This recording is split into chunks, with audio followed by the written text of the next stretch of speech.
Hey everyone, in this video we're going to learn how to debug Python scripts in VS Code. Okay, so I got a script here, and this script is basically going to log into a Cisco Catalyst SD-WAN manager or SD-WAN controller and retrieve a list of SD-WAN devices. Okay, so in order to debug this script, you can click this icon here, run in debug, but you need to make sure that you got Python extension installed, and I have already installed it. So here, so once you have installed Python debugger is installed as well. All right, so let me go back to the script. Let me click on the run and debug icon, and here just click start debugging.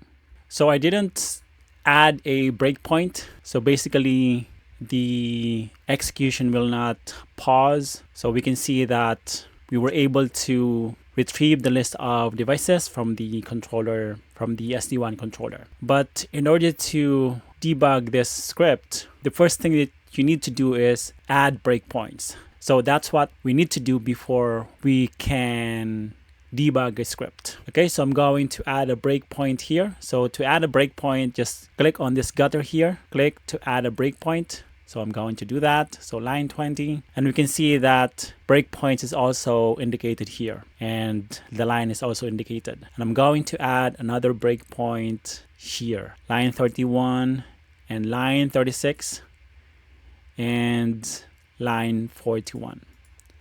Okay, so now we can again click the run and debug icon and click this start debugging or F5. So I'm going to start debugging, and now the execution stops at this line 20, because this is the first breakpoint that we added. So it depends on how the code is executed. So in this case, the code is being executed from top to bottom. We can see the local variables here. So we got the host, we can see the value of the variable host, the password, the username, login URL. So these are all the variables before this breakpoint here.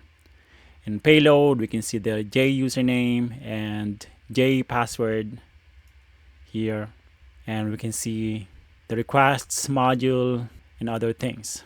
So when you are in the middle of debugging, you should have this debugging toolbar, and you can move it around if you want. So we got continue or F5, step over or F10, step into or F11, step out or shift plus 11, F11, restart and stop.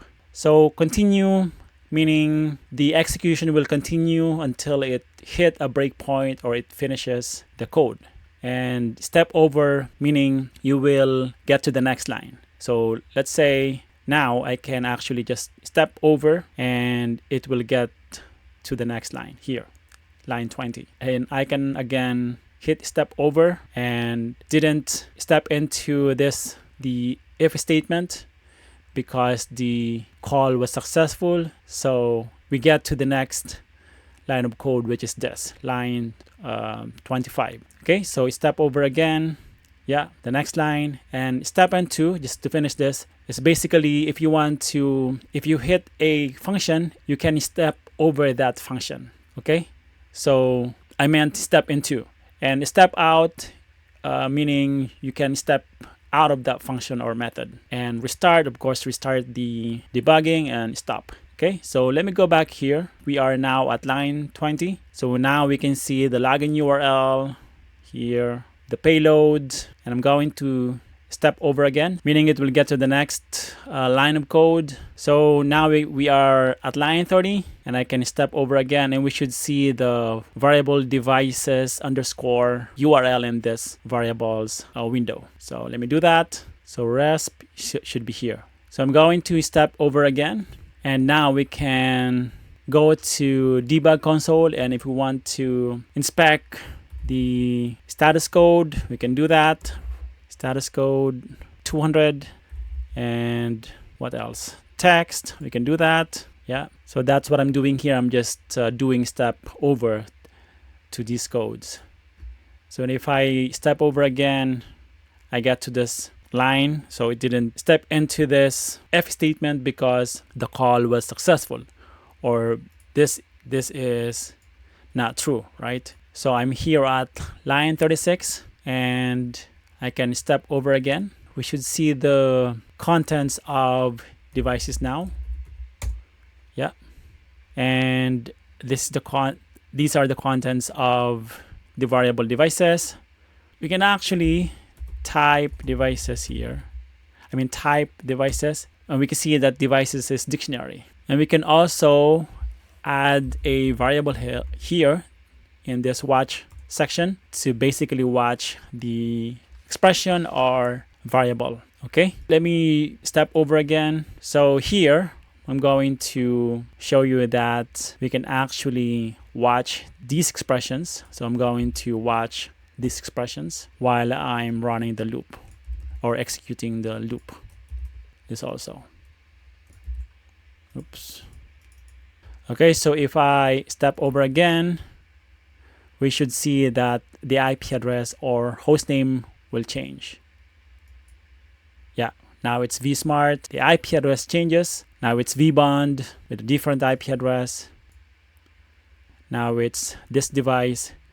And by the way, before I forget, we also have this call stack. And this is basically where we can see where we are at in our script.